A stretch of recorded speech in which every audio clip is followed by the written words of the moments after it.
Je m'appelle Dédé, comme tous ceux qui ont un prénom et un nom marqué par la lettre D. On m'a banalisé, voulant familièrement s'attacher à moi en forçant la porte de mon identité par cette appellation peu à mon goût, dès l'âge de raison.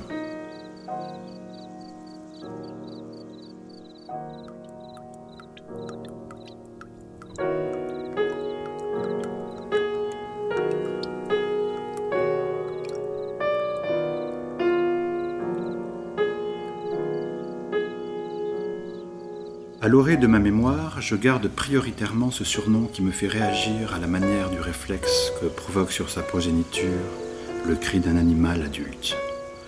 À coup sûr, ce Dédé, spontanément sonore, imprima en mon esprit le premier signe d'anonymat de mon existence.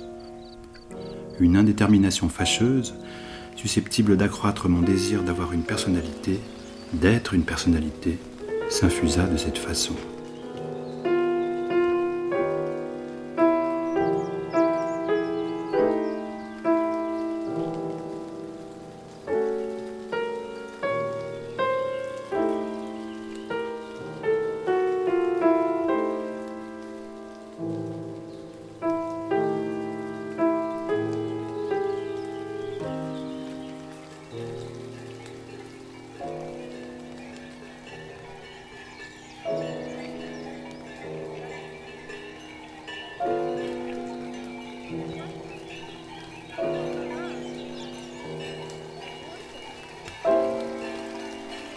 Je n'aime pas parler de Dédé. Je sais que je n'intéresse ni les uns ni les autres. Mais c'est plus fort que moi. J'espère tout le contraire. C'est désolant et bien dérisoire. Car je sais l'entière vanité d'un tel espoir.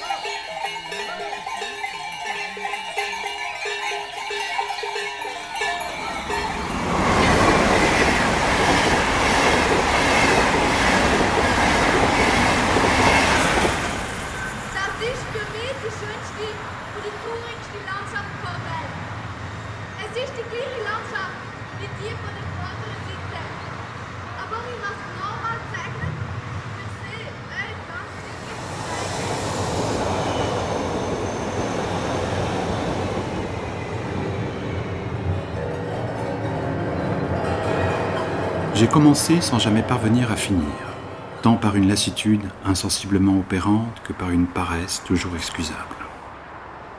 Das ist für mich die schönste und die traurigste Landschaft der Welt. Es ist die gleiche Landschaft wie die von der vorderen Seite. Aber ich habe es nochmal gezeichnet, für Sie, euch ganz deutlich zu zeigen. Hier ist der kleine Prinz, der Erde erschienen und wieder verschwunden. Est-ce que je te dérange? Mais non, c'est pas ça. Tu me dis si je te dérange. C'est pas ça. Qu'est-ce que tu me proposes? Est-ce qu'il y a quelque chose que tu n'aimerais pas entendre? On n'est pas toujours obligé de parler, ce n'est pas nécessaire. Moi, lorsque je me tais, je fais semblant d'écouter l'interlocuteur. Soit son propos ne m'intéresse pas, probablement parce que je ne me soucie que de moi, de ce que je pourrais dire, sinon en profondeur, du moins en surface. Soit je prends momentanément le parti d'entendre par la vertu d'un trouble infusé en dose homéopathique qui fait justice de ma seule conviction, cette inaptitude à être moi-même un sujet sérieux de partage.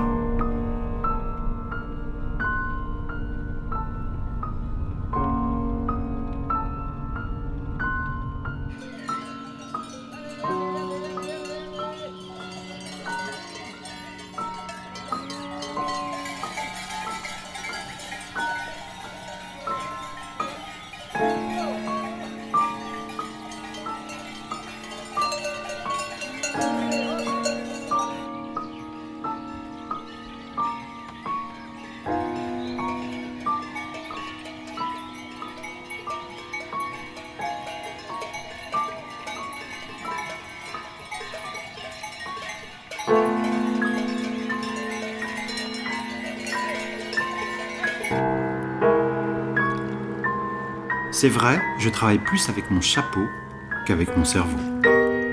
Mon béret possède une marque de fabrique reconnaissable par l'étiquette rectangulaire cousu main, magnifiée par cette écriture dorée, ornée sur un fond de couleur marron.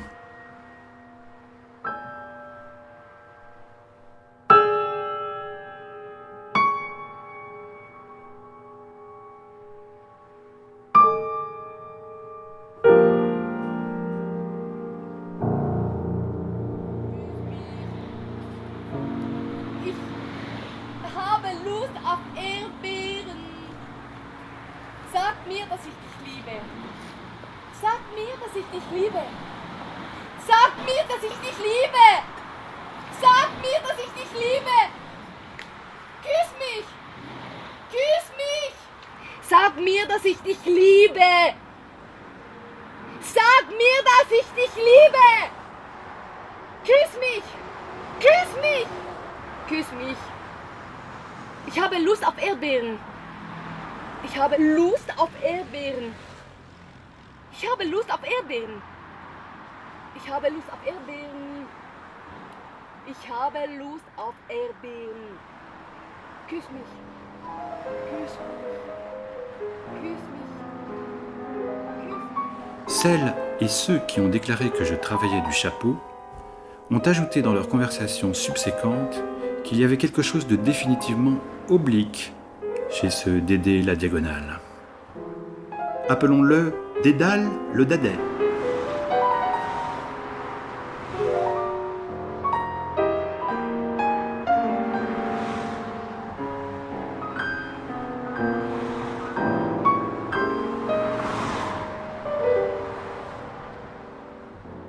Mon béret est encore de nos jours un attribut qui fait front.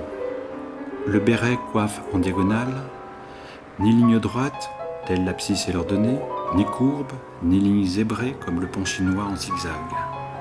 La diagonale va son chemin de côté.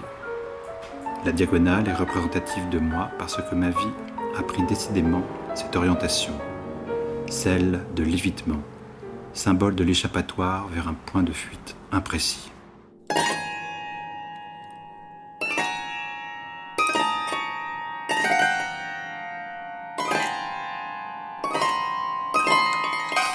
Dédé la diagonale et son jumeau Dédé le Dadet, les champions de la dérision publique, devinrent du jour au lendemain des fréquentations enviables, les bons génies de l'avenir d'une société de braves gens.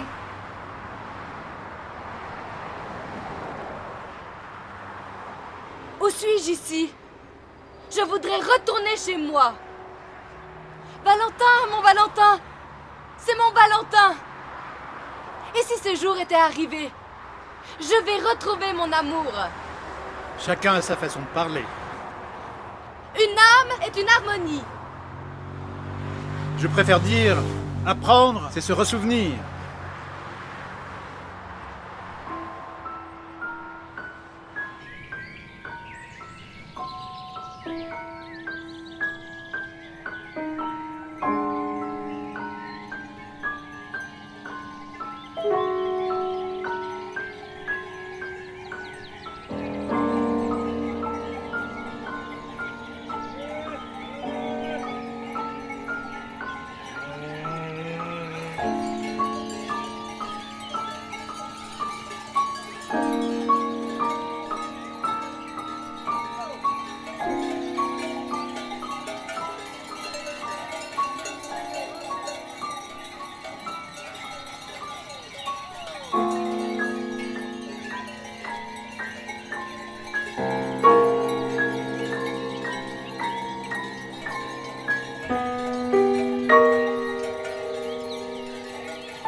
Au temps des bonnes résolutions, j'ai pris une décision. J'ai décidé de cuire mon béret. J'ai découpé mon béret en tranches pour le manger, nappé de cette succulente sauce épicée qui accompagne les tripes. C'est pendant la digestion de ce mets inhabituel, réconciliateur avec l'esprit et régénérateur du corps, qu'une illumination s'est produite.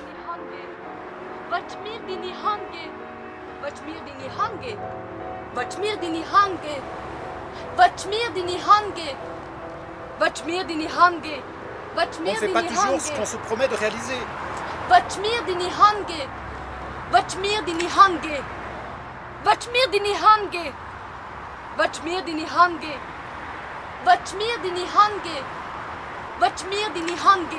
On ne fait pas toujours ce qu'on voudrait.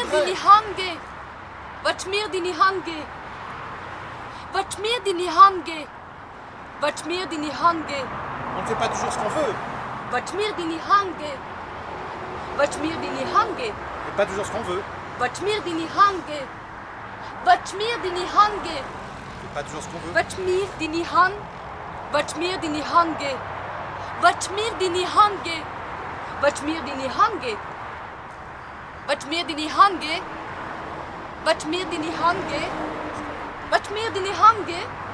ne fait pas toujours ce qu'on se promet de réaliser.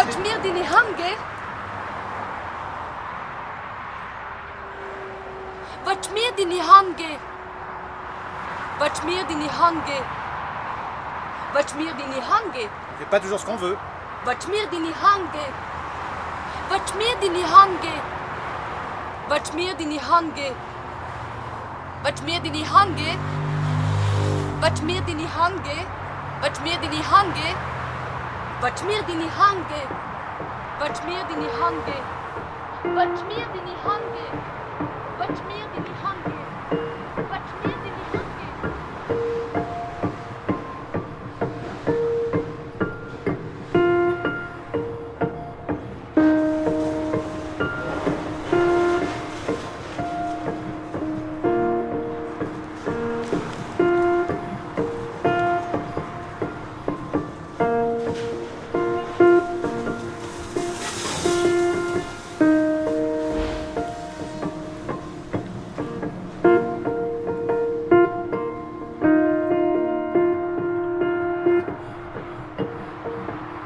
Elle eut l'impression d'être emmenée par un ange, recouvert d'une burqa.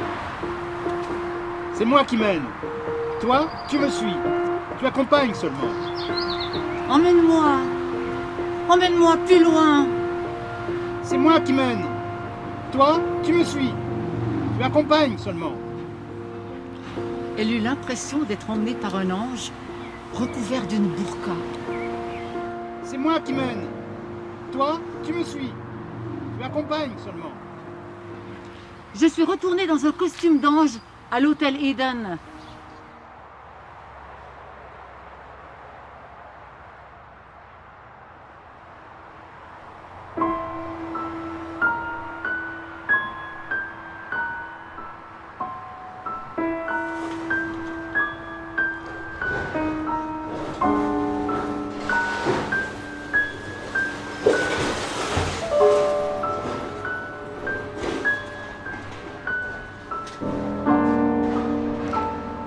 Le feutre fut mon aliment. Je suis devenu l'artisan du feutre qui demeure mon matériau préféré. Le feutre qui garnissait la sourdine en vue de ménager le volume sonore est obsolète. Il n'a plus aucun pouvoir symbolique, je le reconnais.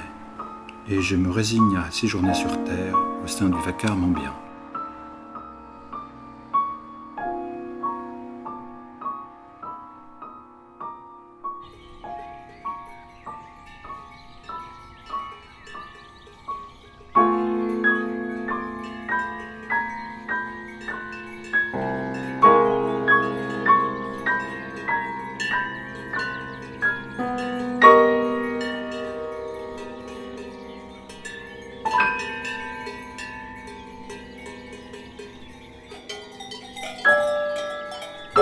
L'envie m'a pris de me présenter tel un automate de rue. De bonnes gens passent et m'examinent. Des badauds s'avancent près de ma casquette déposée à terre et laissent choir un sou bienvenu. Une maman et son enfant se sont arrêtés. Elle a dit au petit, à demi endormi, « Tu vois ce que tu deviendras si tu n'es pas appliqué avec la maîtresse, si tu n'es pas sage avec tes parents? Tu travailleras du chapeau. Tu en seras réduit à mendier toute ta vie comme ce bon garçon que j'ai rencontré autrefois et que l'on appelait alors Dédale le Dadais.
Un béret se porte toute une vie. Mon béret coiffera mon crâne bien plus longtemps. Mais est-ce qu'on se lève son chapeau pour saluer dans l'éternité? Dans mon pays, on enterre les gens avec leur béret.